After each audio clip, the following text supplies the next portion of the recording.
soare bibbe fulbe andu diine ma fedde heblo sukabe afrika takkusan yoni to burgo duna to aten to hijaja so tampi daro to rufi awdi to bubu awdi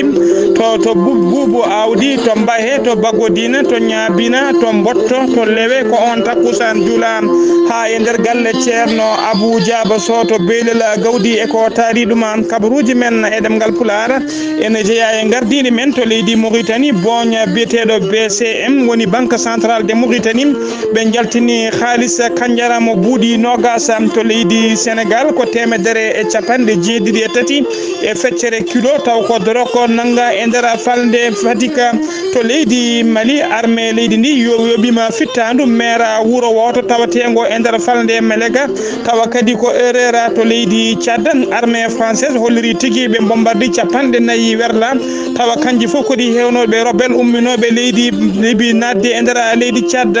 to leydi Somalie shababe na badi jangu men nyalawma hanki e ndera Mogadiscio be jobima pitali yimbe jeenayo to RD Congo Félix Tshisekedi ko horajo leydi keso o wadi jillu makko e ndera base militaire garde présidentielle leydi ndi to Zimbabwe ko horajo leydi mabbe ene tawe odo saha e juude safrobe e ndera leydi Afrique du Sud bismillah mon e kettuki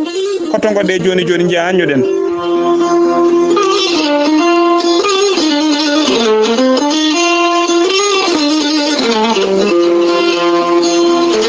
Kettode kaburuji mon e demgal pula Afrique, Asie, Europe, Amérique, Moyen-Orient, Océanie.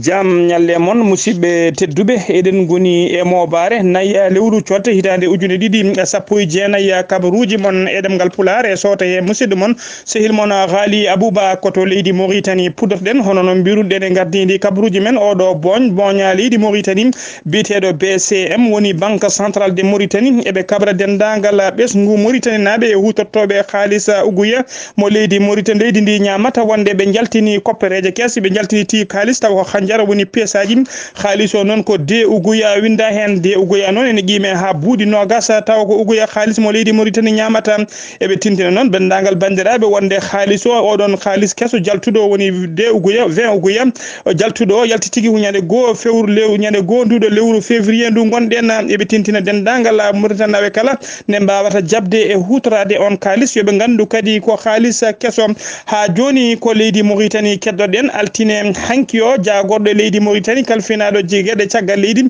e jaccina gol kalfinado gede kalkala gede caggal leydi e de coopération woni ministre des affaires étrangères o bitedo Ismaïla Wul Sheikh Ahmed o jabbima e ndera bureauji mabbe o jabbima ballal paydungal ummade e Corée du Sud e laamu Corée du Sud ballal ngal non ko di werlaji joyi tawa kadi werlaji joyi di fof Corée du Sud walli tigi ko ministère des affaires étrangères leydi ndi werlaji di non ngari tigi koy juude wala mbiyen ballal ngal ari koy juude son excellence bitedo Yung Sengun kanyo woni ambassadeur jodinido Corée du Sud e ndera leydi Mauritanie ene tawtora dokkugol odo don non en dok ballal ngal en tawtora cérémonie o bitedo Ahmed Mahmoud Wul Souaidi Ahmed on ko ambassadeur secrétaire général kalfinado gele caggan leydi e ndera ministère hen ha joni ko leydi Mauritanie keddoden gilade do balle kala ken wona balle tati hande natal Mawya Sidi Ahmed Wul Taya mennodo wonde horejo leydi Mauritanie natal makko ene circule tigi e réseaux sociaux ji gila e WhatsApp uji ha e Facebook uji natal ngal non ko natal gongal tigi ko natal gongre gonga kadi ko natal gongel wona montage ko debbo goto jayndi yanke Mauritanie najo gurdo to Émirats Arabes Unis gurdo to leydi witendi Qatar ko kanyum bitedo Aisha Sidi Ahmed ko kanyum tigi foti taw kadi o foddi koy Mawya Sidi Ahmed Taya taw kadi ndew fortunade ko yamirore e welede Mawya Sidi Ahmed Taya o holliri non kanko o fotti e Mawya kanko non o do bitedo Aisha Sidi o fotti e Mawya Sidi Ahmed Wul Taya ko der dispensaire wala der hôpital goto tawatedo e to Qatar non o saha mo fotti e Mawya non wondi tigi e neddo goto mo sikki ko garde kor mudum e yimbe dido wonbe ben non ko wadnobe wallobe mo e formalité ji no wadata ha waawa yide docteur be e der hôpital o ko den non o joddima ko juuti e Mawya o yewtidi e mudum o namdi tigi bele be mbawi foddade be poddima be jettidi photo go ko den photoji non goni jahoje e odo saha e der réseaux sociaux ji siftinde ɗon noon Mawya Sidi Ahmed Wultaya o arno e laamu ko ñande 12 décembre 1984 caggal kay nde o wanno coup d'état kanko ne o umme jappere he taw kadi ko coup d'état ittimo ko ñande 3 lewru août 2005 gila nden noon Mawya Sidi Ahmed Wultaya ene tawe tigui to Qatar omo wuuri toon en exil kanko Aisha Sidi Ahmed jayndi yanke o honde caggal mo foddi o walla neddude fotoji makko o holliri tigui o namdima Mawya Sidi Ahmed Wultaya holko haadi ɗum artude e nder leydi Mauritanie wuura e nder leydi mum heɓa ko wiyete statut de l'ancien président Mawya noon holliri haadi ɗum artude hen ko caɗele kay bannode taw kadi ko gueɗe kamtorinde woni tigui ko wiyete l'injustice baɗanoɗo e saaha o ardi noon tawa kadi on injustice woni ɗen gueɗe mbaɗano tigui koye ɓaleɓe leydi ndi ko ɗum saabi noon o wawata artude e nder leydi he ha joni ko leydi Mauritanie keddorɗen ko fati e sumgoji hoorejo leydi Mauritanie e oɗo saaha kala noon caggal kayde ɓeɗo tawa kadi ko yimɓe ɗin sumgoji noon tijjadi tigui e ndeɗo hitande hikka nde gonɗen caggal nde landa IPR yaadiɓe mum ndeɓe cuuɓi kayim yamirode Hammed Wul Abdoul Aziz caggal nde ɓe cuuɓi oɗo biyeteɗo tawa kadi ko moɓe ɗamini gembude e mbirma biyeteɗo Wul biyeteɗo Gazwani ndeɓe cuuɓoɓe cuuɓi gonɗo chef d'état major des armées gonɗo chef d'état major général des armées e oɗo saaha kañum woni tigui jagoɗo kalfinaɗum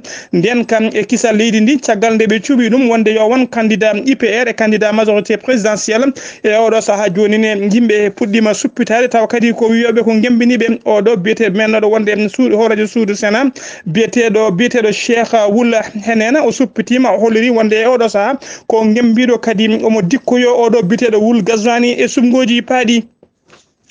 sen ummima to leydi Mauritanie ko to leydi Sénégal paaɗen to leydi Sénégal noon ene teska gila to leydi Sénégal noon ene teska ɗeɗo balɗe kala walla mbiyen gila ñalawma hanki o nde ruuma jaribo uddiri faade e oɗo saaha joni accident ji kewɗi accident ji taw ko accident ji baroji ene keewi e nder leydi he caggal nde accident goto wanno tigui to wiyete amitié ha yimɓe jeeɗiɗo mbasi hen pittali mumen caggal ɗum kadi ko accident goɗɗo waɗi e nder to Louga ha yimɓe tato mbasi pittali mumen e oɗo saaha joni ko accident waɗi taw koye lawol jawgol bitegal autoroute e nder Dakar to tolno to wiyete Ker Massara ko 4x4 goto yani ha hoyni koyɗe neɗɗo goto wasi hen fittandu muɗuma ha joni ko leydi Sénégal keddoɗen mbiri Benno Bokk Yakar woni Macky Sall o waali ñamma hanki o koto Tivaouane o jaɓɓama jabbugal payudingal noon e to Kébémer e saaha noon mo waɗino toon meeting makko nde o huccidirtoon e yimɓe tawa kadi ko nder oɗo terrain basket mo Kébémer o waɗi jettore makko woni tigui o waɗi hommage oɗo biteɗo Abdoulaye Wade mo lomti o haali tigui ɓuure muɗum e darde darino e golle payudinde gollino e nder leydi he o waɗi toon meeting makko noon caggal ɗum noon caggal nde Kébémer noon o waɗi kadi meeting payudinde o to Louga o yaɓani Saint-Louis ha joni ko leydi Sénégal paaɗen ko hulɓini ko hamni ko hawni ko hulɓini hawni hawani Allah waɗi hanki e nder école waɗi altine hanki o e nder école Bambey D e nder école Bambey D e nder oɗo classe biteɗo classe 3e année e saaha kay mo sukaɓe gonno e janggude ene ketti tigui ene concentré ene ketti tigui jangguino mumen woni en plein cours ko ɗon tigui sakkos goto taw ko goto e sakkosaji élevage joɗi noon ko ɗon tigui ɓe jii sakkos o ruppiti janggue noon nden sakkos o ruppitima janggue ɓoyani mum ko ɗon tigui ɓe nani kulali ene jalta e nder ɓaale he sukaɓe rewɓe heddi ene janani tiwlo ene jana crise aji yimɓe sukaɓe rewɓe hewɓe jani ɗon dondama nawama ɓe kolliri noon en gila ko ɓooyi ko adi kay oɗon ñalawma e kala saaha gueɗe baɗini sukaɓe ne jananno crise aji kanko moɗo noon tawa kadi ko biyeteɗo mawɗo école o biyeteɗo tigui le principal école o woni monsieur Ngom o holliri no tigui e kala saaha ha tengti e saaha examen ji eɓe kewno nande gulali tawa ko kiri gulali ene kawri ɗin se fewi ene jalta e ɓaale école he ɗin gulali noon ene saboto noon ha sukaɓe hewɓe saaha foof mbaɗa crise aji mumen taw ko sukaɓe rewɓe caggal noon nde ɓe namdino ballal faade kay e sernaɓe e anduɓe jiɓɓe mbaɗi hen du'a uji e sadakuji o kollirino tigui ɗum ustinoma saabu guila lewru novembre faade joni ɓe keɓano ɗin gulali ko waɗi hanki ko noon fuɗɗima tigui faynudeɓe saabu ko waɗi hanki ko hono mum ɓe meeɗa yiide kanko monsieur Ngom noon o waɗi eragom faade dendagal ɓesgu Bambenaɓe foof faade e laamu Macky Sall e faade dendagal halfinaɓe ko fate jangde nde wallataɓe kay heɓe mbawa sertude e ɗeɗo gueɗe kulɓinide guila ko ɓuuri sefre yande woyndu enen noon eɗen mbiyaɓe tan ko yoɓe eggu on école ko ɓuuri yawde e yaccade ha joni ko leydi Sénégal keddoɗen jehen ha to Kaolack altine hankyo Idrissa Seck mawɗo landa rewmi kawa kadi kanko woni mawɗo mouvement biyeteɗo idi 2019 o yinno o ɗamino wadde tigui meeting makko woni moɓodiral makko mawgal e nder Kaolack caggal noon nde ko meeting makko hawri tigui e meeting ɓeɗo wiyeteɓe masɗo landa wiyete ka Pastef ko Ousmane Sonko ardi ɗum noon sabima ha kanko Idrissa Seck o waɗi tigui o dirtini ñalawma o hayti wadde meeting makko o dirtini ɗum ñalawma hanki o artiri ɗum ñalawma hande no ɗum noon woni tigui pour salade ko wiyete télescopage woni tigui pelɓodiral hakkude militaji landaji ɗi o holliri noon ko anje pelɓodiral hakkude landaji ɗi hakkude militant ji landaji ɗi ko ɗum tigui addanimo wawde dirtinde haytude wadde meeting hanki o dirtini ha ñalawma hande o ha joni ko leydi Sénégal keddoɗen jeen ha to Fatiga hono no mbiruɗen e gardiɗi kabaruji men altine hanki o koninkoɓe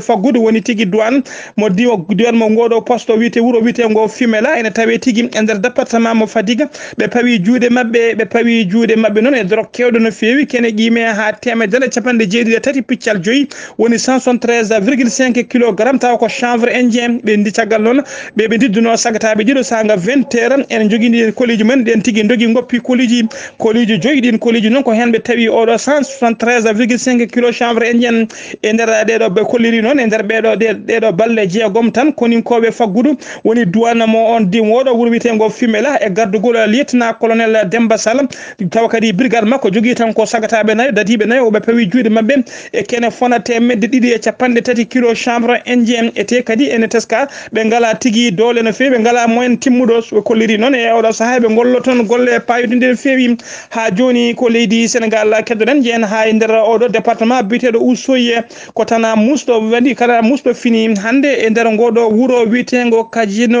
Kajinol ene tawi e nder département mo Ousoye e nder région Ziguinchor ko suka debbo goto dafaɗo taw kadi komo gonduɗo e rafi hakkille kañum tigui ƴetti ɓinguel koddiɗo mum jaranno guel duuɓi jeegom o wari ɗum o weddi ɗum nder woyndu nden o weddima ɓinguel ngel nder woyndu nde koninkoɓe faabu gara taw ɓinguel ngel wasi yalti kono yaltidani e fittade mum kanko badɗo galla badal noon suka debbo mo wona karɗo cellal omo wiye tigui Sabina Manga e oɗo saaha mo tawi juuɗe laamu losgoji ina jokki ha joni ko leydi Sénégal keddoɗen duttuɗen ha to Thiès ɓenna beaucoup yakar ko landa Macky Sall ɓe mbaɗi ñalawma hanki o ɓe mbaɗi tigui mettinga payodinde no fewi caggal nde ɓe ummino Louga ɓe gari keɓe maire caggal ɗum ɓe gari to ngoɗo wuuro witego Saint-Louis ɓe jubini toon noon meeting pattama limiji no fewi e nder meeting o Youssou Ndour nalanke ngana o welni tigui meeting o ha weeli ko nden noon o yimi toon jimdi payodinde no fewi o wi sabaruji makko nde caggal noon nde Macky Sall nani tigui dille sabaraji e buubaji ko ɗon tigui wawi ronki wawde nangude hoore mum kanko Macky Sall e hoore makko o ami toon gamri fayodinde no fewi hollirde bellama makko e Youssou Ndour sen ummima to leydi ha joni ko leydi Sénégal keddoɗen jeen ha to Medina Gounass kettoɗen musidɗo men sehil men Amasamba Lo salamu aleykum wa rahmatullah. subalɓe woni ko funnangue Madina Gounass ko ina wona kiloji nogas dudal udditi ɗon tawi ko dudal jadugal e jamanu e emiror ceerno men khalife men ceerno Alaji Amadou Tidiane Ba khalife sejudi mo Madina Gounass o neli ɓe yi ko yo ya tawtirede udditugol dudal ngal ceerno Amadou Bayel ceerno hono ceerno wirdi dudal ngal ko dudal Qur'ana e sunnanaɗo sallallahu alaihi wasallam to yama Qur'ana e sunnanaɗo sallallahu alaihi wasallam fof naati hen hankadi kala gande bawde jangguede aduna he naati hen sikala fof na hen sabu eɗen gandi ceerno haalino ɓe to Madina Gounass ɗo ceerno Aji Moussa radiyallahu ta'ala anhu waɗino ɗon madni almi o wi madni elmi ko kala ko jangguete aduna he taw ene wawi janguede ɗon deke noon ɗo ha joni ko ɗum tan wonɗo fof noon naati koye Qur'ana e sunnanaɗo sallallahu alaihi wasallam kala gande bawde jangguede kanko nafoje aduna e lahara fof ene wawi janguede hen inchallahu ta'ala udditugol dudal ngal wonani fasnaɓe weltare mawde ceerno Hamadou Ali Sall wasita hen babiraɗo o tinno wawa tokitade ɓiyi ko wawa yuɓɓinde on e arde e jangguiri muɗum e janggude e saaha foof ɗum noon koko wasitano guila hanki ha hande kadi yimɓeɓe hankkadi mbawa famde ƴellitade hankkadi no tardere nde yimɓe jahanno hanki nde ganda nden no wayno hankkadi koko iwini neɗɗo fo e jogo pellital jogo yaaju jogo faame hankkadi wona Qur'ana tan janguete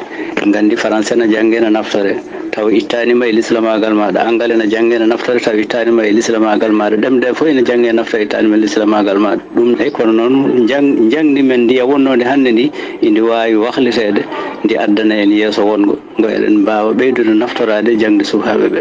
ɗum kadi ina jeeya hannde ko ina ɓeyda softinde sukaɓe ɓe e jangde he saabu joni noɓe notori ɗo e duɗal he ni sonno wonino ko duɗal ngal sosano tan ko to e nder galle ngal waɗano noon ngal ardetano kede ngal arda ɗo ni no sukaɓe jogori hen softede yidde arde janggude ni no wayno ko ngal mbaɗangal modernisé ha kamɓene ɓe mbawi yidde ɓe mbawi softude mbawi arde e maggal notade janggude ngal duɗal koye ballal gorko goto tubako biyeteɗo Nicolas maire Seydou Ba. hande wonno koyɗe amen e Fass ko arde uddidde école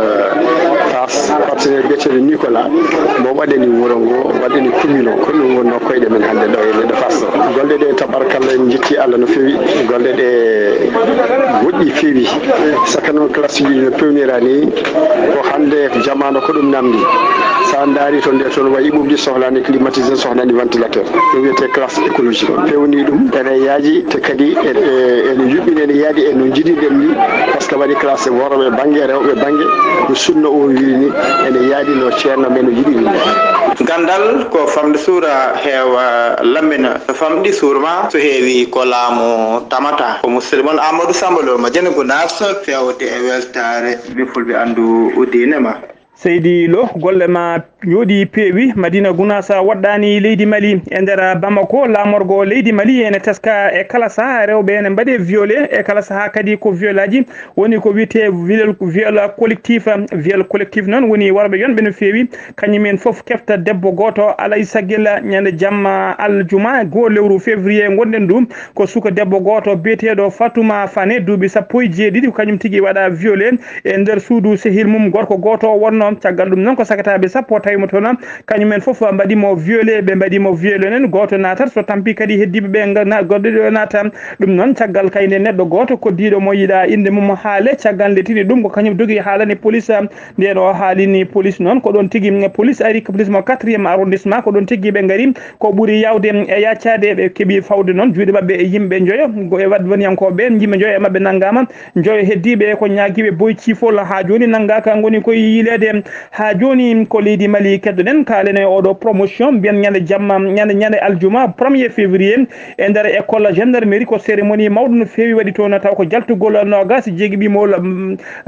promotion walla mbiyen haralde wattore nogas jeegom ko kañum tigui promotion yalti toon ɓen noon ko élevage tawa kadi ko élevage gendarme ɓe heblatonoɓe ko fate gendarmerie ko 360 AD kañum tigui woni heblatonoɓe heblo yaltude gendarme ɓe e nder ɓen 360 hen capanɗe jeegomo e jeeɗiɗo ko sukaɓe rewɓe kamɓe foof noon ɓe keblama heblo fayidungo no fewi ɓe mbaɗi heblo mabɓe noon ko lebbi 18 mois de formation ko ɗum tigui ɓe mbaɗi ɓe jalti noon tawa kadi ɓe jalti ndeɗo haralde ɓe jalti tigui dow inde mennoɗo wonde chef d' escadron gendarmerie biyeteɗo Moussa Sanou jaltuɗo aduna ko on tigui oɗo 26e promotion ko kañum innira on noon ɓe keeɓi noon kamɓe fof ɓe keeɓi heblo moƴƴo no fewi tawa kadi hebliɓe ko liyetina colonel Youssouf Oto Diallo ko commandant tawa kadi ko kañum woni kañum commandant kalfinaɗo école formation keblowo sukaɓe gendarmeɓe ɗum noon eɗen mbiya sukaɓe men haltoreɓe kañumen yo tinno yo naato e ɗin hebloji mbawa anguisade tawe tigui e gendarmeɓe tawe kadi e nder koninkoɓe tawe e police e kala dadiɓe so tawete beele ɓesguji men ene mbawa tawede hen saabu kay eɗen jogui commandant uji waɓe formude fulɓe waɓe formude kadi yimɓe foof ɗum noon mbadde e musidɓe tedduɓe eɗen mbiya malinaɓe yo kala saaha yoɓe mbad yoɓe anguiso ɓe mbaɗa gendarmeɓe ɓe jalta policier ji ɓe jalta militaire uji mbiyen cérémonie o noon waɗi tigui ko yesso teddugal général de division biteɗo Salif Traoré tawa kadi kañum woni Salif Traoré kañum tigui woni jagoɗo kalfinaɗo ndenka e kisal leydi ndi ene tawtora cérémonie o kadi directeur général gendarmerie leydi ndi biteɗo Sadik lollirɗo Moro Sidibé ene e mawɓe militaire uji kewɗi konguji kewɗi militaire uji mawɓe mumen tawtorama tigui cérémonie o ha joni ko leydi Mali keddoɗen mbiyen e nder leydi mawɗi e nder leydi Mali le général de division Salif Traoré jagoɗo leydi ndi kalfinaɗo ndenka e kisal leydi Mali o waɗino erago tigui ferme dendagal bandiji Bamako foof ne mbawata yitede pawe juuɗe koye gan saga noon police mo 15e arrondissement e nder Bamako ko ɗen tigui e saaha kay mo waɗata gollal mum ɓe pawi juuɗe mabɓe ɓe jiiti tigui arsenal goto taw kadi ko yimɓe dartonoɓe fewnidde ko yimɓe dartornoɓe kirgui fewnude petelaji ɓe nangui noon ɓe yimɓe dartornoɓe fewnude petelaji ɗum noon caggal kayde wuuro Bamako naaɓe kala natti ɗanade hay goto ɗanotta ko guiteɗe kala ɗaniɗo ko guitel gotel ɗanotto saabu kay jammaji fof ko janguji police mo 15e arrondissement noon waɗi gollal payidingal no fewi ɓe jiiti arsenal goto ɓe pawi juuɗe mabɓe e sagataɓe dartornoɓe fewnude petelaji dartornoɓe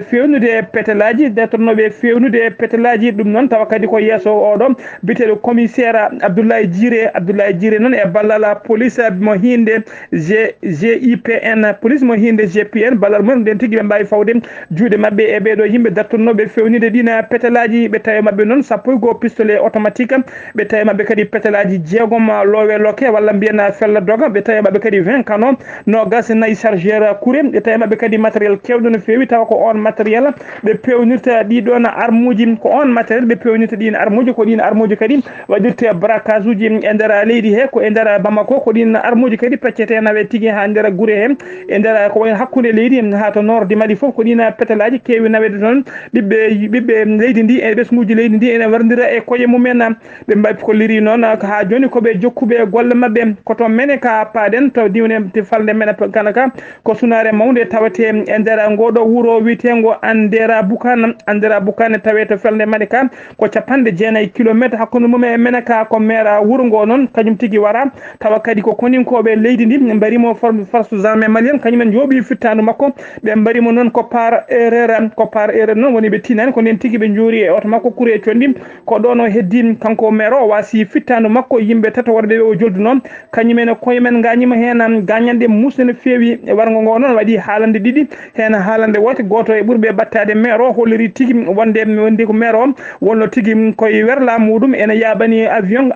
jolnunoɗo yimɓe mission taw ko mission loni fanoɓe Bamako ko ɗon noon mo faye ɓen ko ɗon tigui oto ɗon tigui nde o wirti ɓe tinani ɓe matani ha kuure dadiɓe ɓe joore mabɓe kuure e condi ko ɗon kanko maire o wasi fittanu makko kamɓe dadiɓe noon ɓe kolliri tigui wonde ɓe didduno ko werla goto taw kadi ko werla moɓe cikkanno wonde ko pelle ceɓɓitiɗe walla ko kamikaze jinnoɗo wadde janggo wari watto ko ɗon tigui ɓe joore mum kuure condi caggal nde ɓe donki yo werla o daro kanko wawi wonde hen foof kam kanko maire o wasi fittanu makko omo wiyeteno Ahmed ak Mohamed o wasi hen fittanu makko o lomtino noon kanko tigui wonno maire taw kadi ko maire par intérim fodde joni duuɓi tati o lomtino ko maire mabɓe taw ko maire baranoɗo kankone o yalti fittanu makko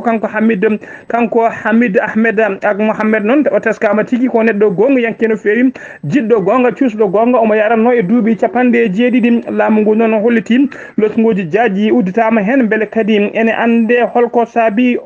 saabi mayde nde koto Burkina Faso paaɗen dadiɓe leydi Burkina Faso ɓe kolliri tigui ɓe mbaɗi ñande e nder balɗe tati ñande altine ɓennuɗo ɓe kolliri tigui e opération mabɓe e nder département ji tati ɓe mbaɗi tigui opération ngaji mabɓe ɓe joobima pittaɗi 156 wat boniyanke jeeyaɓe pelle ceɓɓitiɓe o kolliri noon ɗin ɗon ɓe mbaɗi ɗum koddi ɓe mbaɗi ɗum tigui ko nder ɗiɗo département ji tati ɗum noon koto rewo leydi ndi ɗum noon ko caggal kayde ɗen pelle ceɓɓitiɗe mbanno tigui balle ɓennuɗe mbanno janggu men ñande ha joobima pitta mbanno jangguji mumen e ɗen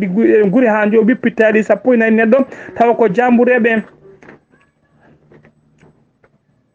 sen ummima to leydi Mali koto leydi Tchad paaɗen to leydi sen ummima to Burkina koto leydi Tchad paaɗen koninkoɓe leydi France ɓe kolliri tigui ɓe paabima Idrissa Déby Itnou caggal kayde 4 werla kewɗi dadiɓe walla joguitiɓe jeeyaɓe pelle ceɓitiɗe woni tigui robbel en caggal nde ummino nder leydi Libye enen puɗɗi nadde e nder leydi Tchad ko ɗon tigui e namdade ballal laamu leydi Tchad ko ɗon tigui avion ngaji mabɓe ɗe hinde Mirage 2000 ko ɗon tigui ɗe ndiwi yadude taw ɓe gonde e militaire uji Tchad naɓe ɓe joɓima pittali noon dendagal 54 wat boniyanke wonnoɓe e nder ɗina werlaji foof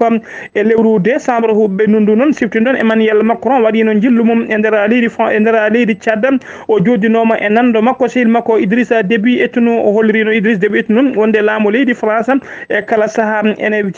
paari kay jaɓɓade ballal namdade ballal ngal leydi Tchad namdi ko fati e to banggue sécurité koto leydi Éthiopie paden Abiy Ahmed ko premier ministre woni hoore jagode leydi Éthiopie joom suudu makko en wiye Zina Taya Chewew kamɓe noon e oɗo saaha justice leydi ndi rokkiɓe yamirore kay e fattange tigui wawde nede ɓinguel gurel eɓe jogui ɓe jogdi noon sukaɓe tata kono tata ɓe foof ko rewɓe ɓe jinno noon oɗo saaha foof eɓe jinno nede ɓinguel gurel e oɗo saaha justice leydi ndi rokkiɓe tigui fattange ɓe ƴetti ɓinguel ngel taw kadi ɓe ƴetti ngel ko nder orphelina goto woni tigui to sukaɓe ɓe jinnaɓe mumen guurani walla sukaɓe werlaɓe to keewi moftede to keewi cukalel ngel noon ɓe dokkama ɓinguel gorel ɓe nehiri ɓinguel ngel ɓe mbi ɗum million ko ɗum tigui woni inde ɓinguel ngel ɗum noon tawa kadi ɓe ƴettoyi ɓinguel ngel ko nder orphelina goto tawateɗo e nder Addis Abeba lamorgo leydi ndi kanko hoore jagode premier ministre o noon omo yaara e duuɓi 4 koto leydi Somali paaɗen fedde seɓɓitiɓe ɓe hinde Shebaba ɓe kolliri tigui wonde ko kamɓe mbaɗi jangu mabɓe ñalawma hanki o nder Mogadiscio haaɓe jooɓi pittali yimɓe jeenayo ɓe jeytima kadi jangu wannogu e nder port wuro wiyetego Bousso haaɓe jooɓi directeur port o koto leydi RD Congo paaɗen altine hanki o Félix Tshisekedi hoorejo kesso leydi RD Congo o waɗi jillu makko e nder base militaire garde présidentielle yeeso mabɓe noon o huccitiri mabɓe o holliriɓe kadi yoɓe gartir hakkillaji mabɓe yoɓe ndeñu hakkillaji mabɓe yoɓe gandu ko e juuɗe moƴƴe ɓe ɗacca kay kadi yoɓe gandu kala ko Joseph Kabila waɗannoɓe e moƴƴere so tawi kay o ɓeydani haydara hen ala ko ustata addimo ɗo noon ko yirnadeɓe ƴewde noɓe guurdi no galleji mabɓe guurdi no ɓesguji mabɓe kadi guurdi beele kadi mo ƴeewa beele sukaɓe ne jangga kadi mere rewɓe ne guuri gurdam moƴƴam ko ɗum tigui woni sababu koyɗe makko o waɗi ere o jaɓɓama to noon jaɓɓugal paydu ngal no fewi o foɓɓanama toon ha ɓerde makko ɓuuɓi koto Zimbabwe paaɗen to Zimbabwe noon ho cukko hoorejo leydi Zimbabwe biteɗo Constantino Sivawa e oɗo saaha foof omo tawe e nder juuɗe safroɓe e nder leydi Afrique du Sud e juuɗe safroɓe noon o wonano cellude ɗo fewi ko ngol ɗon noon waɗi laabi ɗiɗi e nder lebbi 4 komo antira e nder leydi Afrique du Sud